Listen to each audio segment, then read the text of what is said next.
the 1st of June, 2012. A typical summer evening in Tullahoma, Tennessee.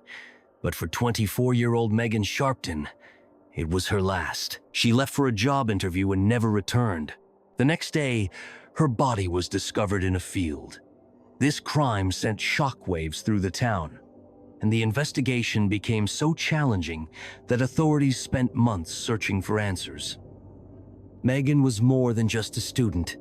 She was a daughter, a sister, and a friend, a kind and compassionate young woman who dreamed of becoming a nurse to dedicate her life to helping others. But her dreams were never meant to come true. Her disappearance and brutal murder left a deep scar in the hearts of everyone who knew her. What really happened on that fateful day? Who could commit such a horrific crime? What secrets were hidden in this case? And how did ordinary surveillance cameras help shed light on Megan's final hours? Megan Sharpton was born on the 24th of October, 1987, in the small town of Tullahoma, Tennessee. She grew up in a big and loving family with 2 sisters and a brother. From an early age, Megan was kind, caring, and responsible. She helped her parents take care of the younger children and always tried to support her loved ones. While still in school, Megan decided she wanted to become a nurse to help people. She enrolled at Motlow State Community College and worked as a waitress to pay for her education.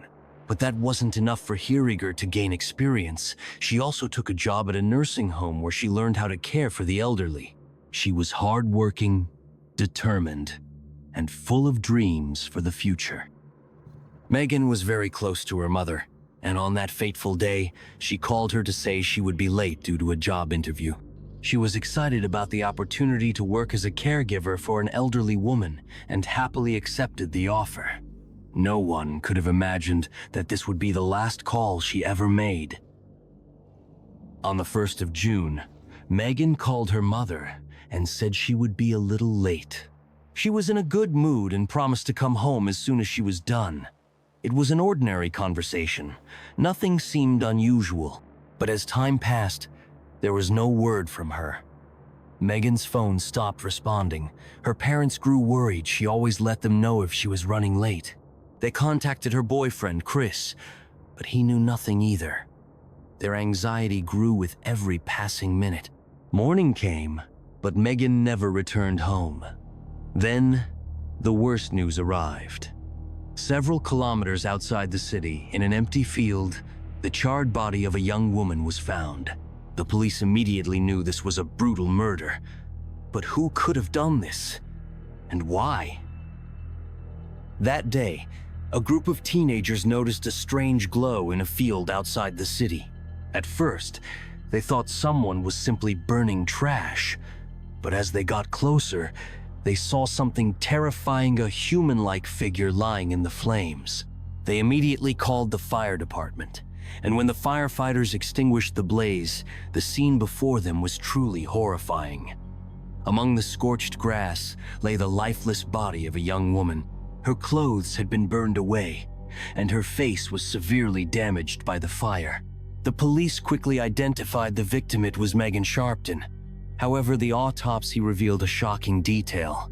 She had not been burned alive. Megan had been murdered before the Fiera gunshot wound was found at the back of her head. The fire had been set intentionally to destroy evidence. But who could commit such a brutal crime? From the very beginning, the investigation faced serious challenges. The victim had no ID, no phone, and the severe burns made identification nearly impossible. The police had no name, no witnesses, no leads. But one crucial detail remained. Despite the burns, investigators managed to spot 2 small star-shaped tattoos on the victim's body, the only clue that could help identify her. Detectives hoped that someone, a friend, a family member, would recognize the tattoos because there was no other way to determine who she was. Time was slipping away, and the police knew that if they didn't find a lead soon, the killer might walk free forever. The police began their investigation by looking into Megan's closest circle. The first suspect was her boyfriend, Chris. They had been together for several years, but according to Megan's sister, their relationship had problems and frequent arguments. She even suspected that he might be involved in the murder. Detectives questioned Chris, trying to piece together what had happened on the night of Megan's disappearance. He claimed he hadn't seen her that evening, but the police couldn't just take his word for it. They checked his location, phone records, and messages. Chris provided an airtight alibi. At the time of the murder, he was at work, and his colleagues confirmed it. Additionally, security camera footage showed that he never left his workplace that evening. The police realized that he couldn't have been the killer. This could only mean one thing: the real murderer was still out there. During the search, police made a chilling discovery. Megan's red Mustang was found abandoned in a remote area, far from any busy roads. The car looked strangely untouched. There were no signs of struggle or forced entry. It seemed as if Megan had parked it there herself. But why? Inside the vehicle, detectives found one unsettling clue: a note with a non-existent address. This led investigators to a disturbing thought. Had the killer lured Megan into a trap? They began piecing together the evidence. On the night of her disappearance, Megan told her mother she was going to a job interview. But what if there was no job interview at all? What if someone had deliberately deceived her, leading her to an isolated location? The case was growing darker by the minute. Police were now certain. The killer had acted coldly and methodically, planning every detail in advance. But who could have done this? And how did they gain Megan's trust enough for her to follow them? The police also paid attention to Megan and Chris's neighbor. The young man admitted to using illegal substances, but denied any involvement in the murder. He also revealed that he had started dating Megan after she broke up with Chris. However, he didn't have a solid alibi, so the police took his DNA sample for analysis. Meanwhile, Chris told detectives about a mysterious call that had come to Megan's old phone on the day she disappeared. A man, who introduced himself as an employer, claimed that someone named Naomi had recommended Megan for a job. However, this raised suspicions because when Naomi was found and questioned, she stated that she barely knew Megan and had never recommended her to anyone. Investigators began analyzing Megan's phone calls and messages in the days leading up to her disappearance. They discovered that she may have been followed by an unknown man. Furthermore, on the day she went missing, she told a friend that she was going to a job interview but did not specify where it was supposed to take place. When the police finally received the DNA test results, they matched the samples found at the crime scene. This became a crucial piece of evidence that helped narrow down the list of suspects. However, despite this breakthrough, the investigation did not progress as quickly as expected. Evidence pointed to multiple potential perpetrators, and the true motive behind the crime remained unclear. The key piece of evidence that ultimately led to solving the case was discovered thanks to surveillance cameras. The police traced the call made to Megan's phone back to a prepaid phone purchased at a local store. The cameras captured the buyer who had purchased this phone. Investigators identified him as Timothy Gifford, a small-time criminal linked to illegal substance trafficking. Timothy revealed that he had purchased the phone for his acquaintance, Donnie Frank. Donnie was known to the police as an informant, but also had a criminal past. Investigators began to suspect that he might be involved in Megan's murder. Donnie Frank turned out to be the husband of Naomi, the same woman who had supposedly recommended Megan for the job. This raised suspicions that Donnie had used his wife's name to lure Megan into a trap.